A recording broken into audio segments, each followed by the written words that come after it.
السلام علیکم رحمۃ اللہ تعالی وبرکاتہ۔ دوستو، آج میں آپ کے لیے اتنا آسان عمل لے کر کے حاضر ہوا ہوں کہ کوئی بھی مسلمان، ہر مسلمان اس عمل کو کر سکتا ہے، اور اس عمل کے اندر یہ تاثیر ہے کہ آپ جس مقصد کے لیے پڑھیں گے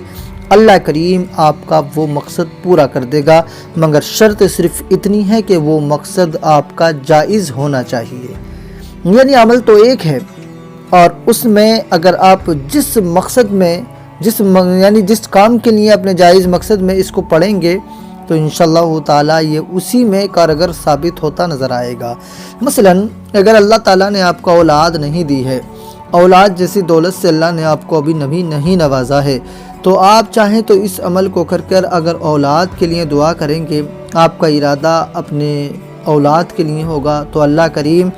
اس عمل کی برکت سے آپ کو اولاد جیسی نعمت سے سرفراز فرما دے گا۔ یا آپ کی زندگی بڑی غربت میں کٹ رہی ہے، بڑی غریبی میں کٹ رہی ہے، آپ چاہیں گے کہ اللہ کریم مجھے جائز طریقے سے دولت عطا فرمائے، میں امیر بنوں، میں مالدار بنوں، تو اگر آپ کا یہ مقصد ہوگا تو انشاءاللہ تعالی آپ کا وہ مقصد بھی پورا ہوگا۔ اگر آپ کے گھر میں کوئی بیمار ہے تو اس کی شفا کے لیے پڑھیں گے تو انشاءاللہ تعالی اسے شفا بھی ملے گی۔ کوئی پریشان ہے، آپ کی کوئی چیز کہیں پھنس گئی ہے، آپ کا کسی نے پیسہ مار لیا ہے، ہر ایک مقصد کے لیے آپ یہ عمل کر سکتے ہیں۔ تمام مقصدوں میں یہ عمل بڑا کارگر ثابت ہوا ہے۔ اگر آپ کو بھی ان میں سے کوئی پریشانی ہے، مثلا اولاد نہیں ہے، دولت نہیں ہے، کوئی پریشان ہے، کوئی بیمار ہے، تو ان سب مقصد کے لیے آپ یہ عمل کر سکتے ہیں۔ آئیے میں آپ کو عمل بتاتا ہوں، اس سے پہلے نورانی وظائف 1M کو آپ سبسکرائب کر لیں۔ ہماری ویڈیو آپ کو پسند آئے تو دوستوں میں بھی شیئر کرنا، لائک کرنا، تاکہ ہماری حوصلہ افزائی ہو۔ آئیے میں آپ کو عمل بتاتا ہوں۔ یہ عمل وہ ہے جس کے بارے میں میرے آقا نے ارشاد فرمایا ہے کہ اس میں موت کے سوا ہر ایک بیماری کا علاج بھی ہے، اور اس کو اگر ہم اپنے گھر میں پڑھیں گے تو ظاہر سی بات ہے، قرآن مجید ہے، اللہ تعالیٰ کا کلام ہے، جہاں پڑھا جائے گا وہاں اس کی برکتیں نازل ہوں گی۔ آپ نے کرنا کیا ہے، مگر تھوڑا سا اگر آپ بیمار کے لیے پڑھیں گے تو اس کے لیے آپ کو تھوڑا ایک پانی لینا پڑے گا، اور اگر برکت کے لیے، اولاد کے لیے پڑھ رہے ہیں تو آپ روزانہ یوں ہی پڑھ کر دعا بھی کر سکتے ہیں۔ مثلا آپ نے اول میں آپ کسی بھی دن میں آپ اس عمل کو شروع کر سکتے ہیں، کسی بھی دن سے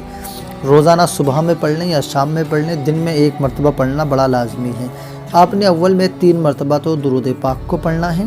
3 مرتبہ جب آپ درود پاک پڑھ لیں گے، اس کے بعد میں پھر آپ نے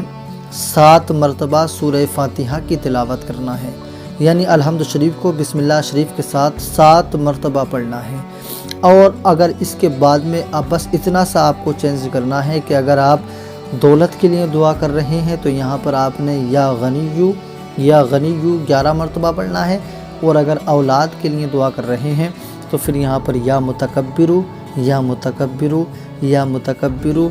آپ نے جو ہے 11 مرتبہ پڑھنا ہے۔ اور اگر کسی بیمار کے لیے آپ نے یہ عمل کیا ہے تو پھر آپ کو کوئی بھی پڑھنے کی ضرورت نہیں ہے، اول آخر 3 بار درود پاک پڑھ کر 7 مرتبہ سورہ فاتحہ پڑھ کر اس پانی پہ دم کر کے بیمار کو پلا دیں، انشاءاللہ تعالی بیمار کو شفا مل جائے گی۔ اگر اولاد اور مال کے لیے ہیں تو پھر میں نے بتایا یا متکبر اولاد کے لیے، یا غنی مالدار ہونے کے لیے 11 مرتبہ اس کو بھی بیچ میں شامل کر لیں، اور اول آخر درود پاک اور 7 مرتبہ یعنی سورہ فاتحہ پڑھیں، اور اللہ سے بعد میں دعا کریں۔ آپ کو پانی رکھنے کی کوئی بھی ضرورت نہیں ہے، بعد میں پھر آپ اللہ سے دعا کریں۔ انشاءاللہ تعالی آپ دیکھیں گے یہ عمل آپ چند روز ہی کریں گے، اللہ کریم آپ کو اولاد بھی عطا فرمائے گا۔ اگر آپ کو دولت کی حاجت ہے تو انشاءاللہ تعالی اللہ آپ کو دولت بھی عطا فرمائے گا۔